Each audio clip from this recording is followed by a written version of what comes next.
Hi, and welcome back to my YouTube channel, Life, Love, and Spirituality. In my first YouTube video, I Am a Jew, I talked about my strong identity as a Jew. I felt the need to absolutely declare this because of the war being waged against Israel, simply because her people are Jewish. Today and in the coming weeks, I am going to talk about who we are and our identity. Whether or not we realize it, our identity impacts everything we do, everything we say, how we look at other people, and even how we view ourselves. The title of this video is, Who Are You?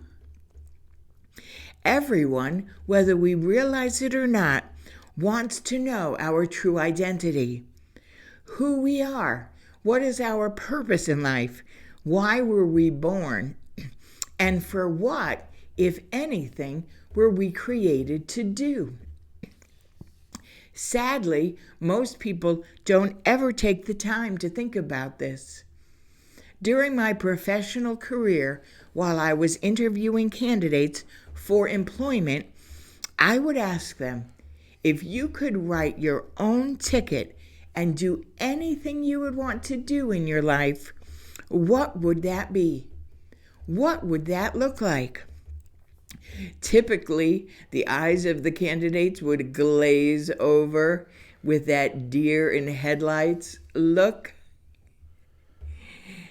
And they would say, I've never thought about that. I have no idea.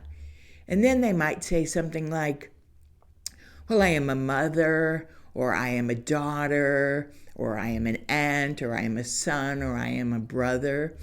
And while those things may be true about their identity, it is not actually who they are. In this YouTube video, I will share insights and truths, most of which I learned through really difficult times in my own life. The reason I wrote my book, Chesed, Mercy, a Jewish woman's discovery of God's mercy, the reason I speak at retreats, the reason I speak to churches and women's groups and organizations throughout the country is because I want to help people. I want to help you as much as I can understand your true identity, so that you will be able to go through difficulties in your life and come out healthier on the other side. One of my favorite Bible verses is Psalm 23, verse 4, from the Complete Jewish Bible, which says, even if I pass through death-dark ravines, I will fear no disaster, for you are with me. Your rod and your staff, they reassure me. King David is talking about God helping him in times of trouble. And aren't those words so appropriate for the people of Israel right now?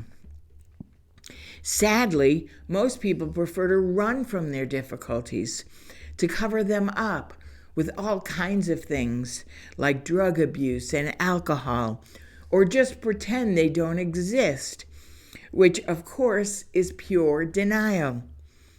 All of these attempts will ultimately fail because our problems follow us whether we deal with them or not.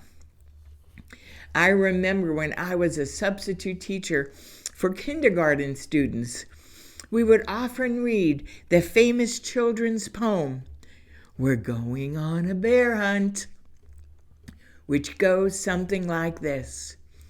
We're going on a bear hunt. Gotta catch a big one. I'm not afraid. I'm not afraid.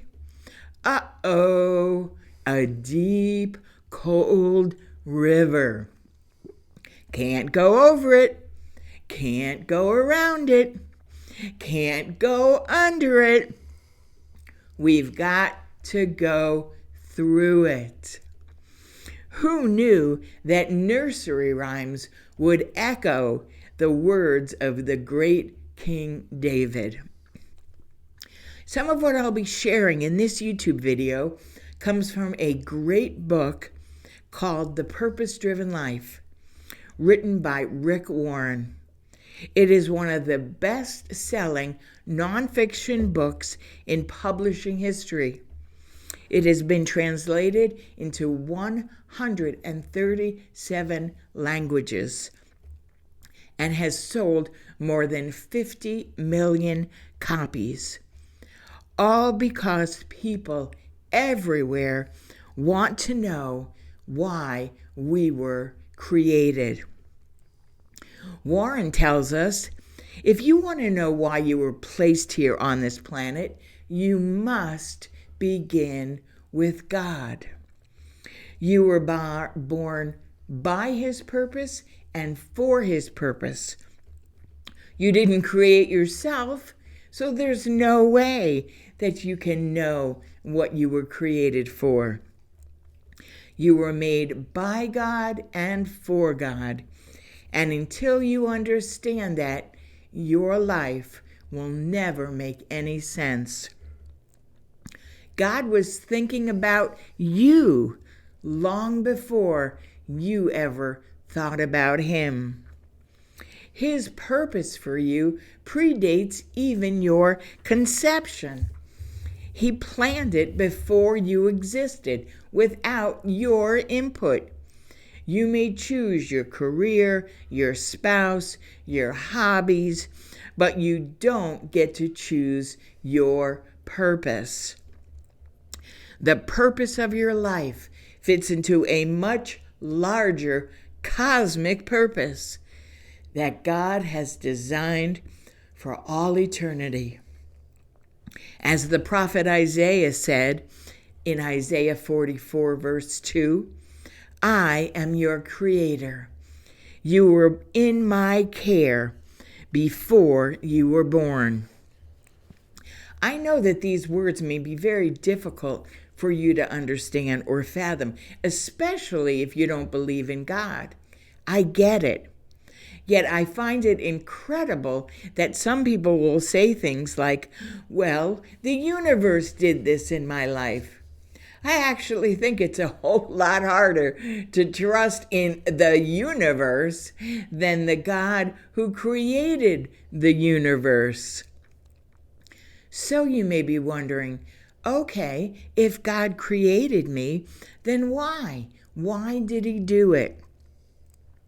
And herein lies the most incredible thing about God. His motive for creating you was His love. He was thinking about you even before He made the world. That's why He created this planet in an environment where we could live, because He is a God of love. This kind of love is difficult to fathom, but fundamentally reliable.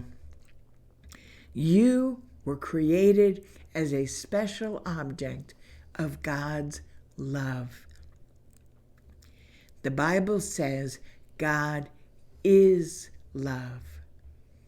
Not that He has love, which we know He does, but He is love.